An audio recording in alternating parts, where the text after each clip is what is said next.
Comic books? What are you, a geek?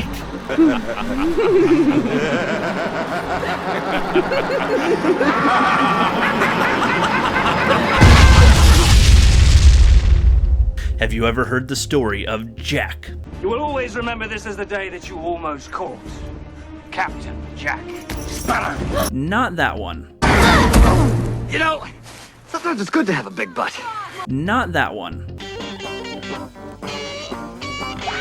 Jack the Ripper, Vampire Hunter is the 5th comic book from Mandy Summers and Stuntman Comics. Like what? It was crowdfunded in 2021 and wound up earning over $65,000. Perfect. Yes, excellent.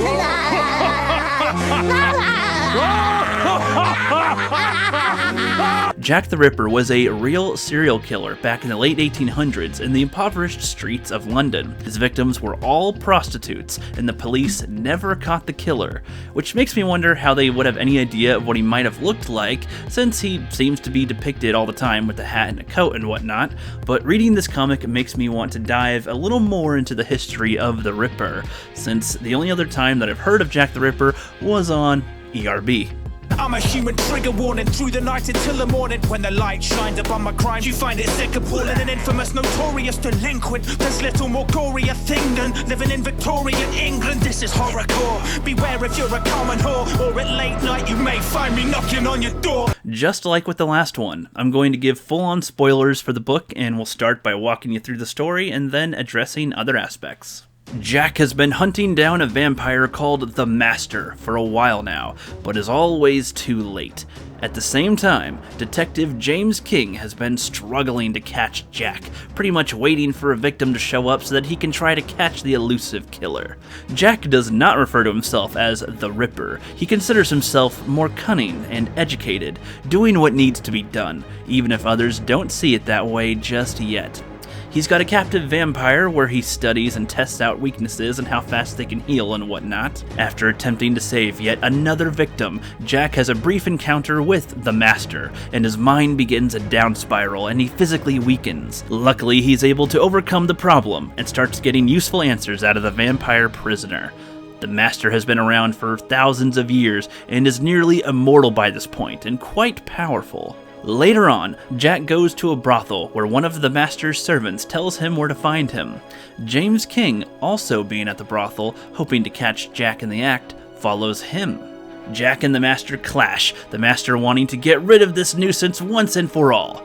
Jack is nearly defeated, but then James swoops in to land an intense blow, giving Jack the opportunity to finish off the Master. You're that amped about hell? Go there.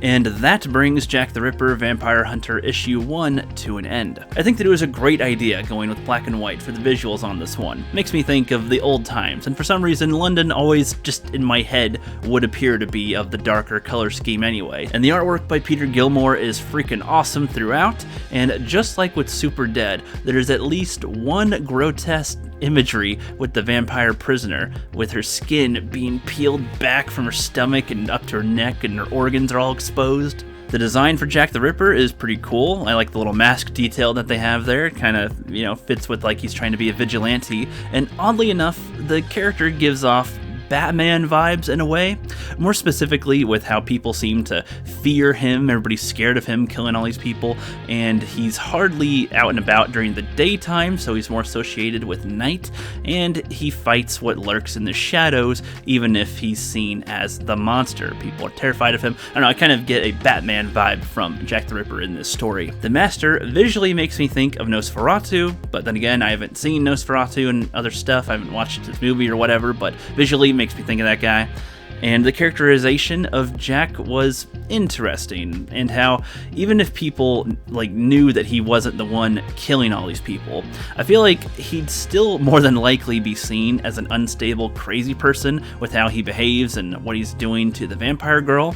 Like, even if they knew that what he's doing, these were vampires he was killing, I think they'd still think that he was a little crazy. I don't know. But I'll tell you that I do kind of think that I like Super Dead a little bit more than this one. But I'm not sure what I would criticize in this book, other than maybe it felt a little too safe, perhaps. I'm not sure what any criticism would be in this one, but I guess safe is just kind of what I felt compared to Super Dead anyway. But I don't know, because it could be that I've seen so many vampire and hunter scenarios that this one didn't impact me as much as like Super Dead. I don't know. I still think it was good though. It just didn't impact as much as Super Dead did to me.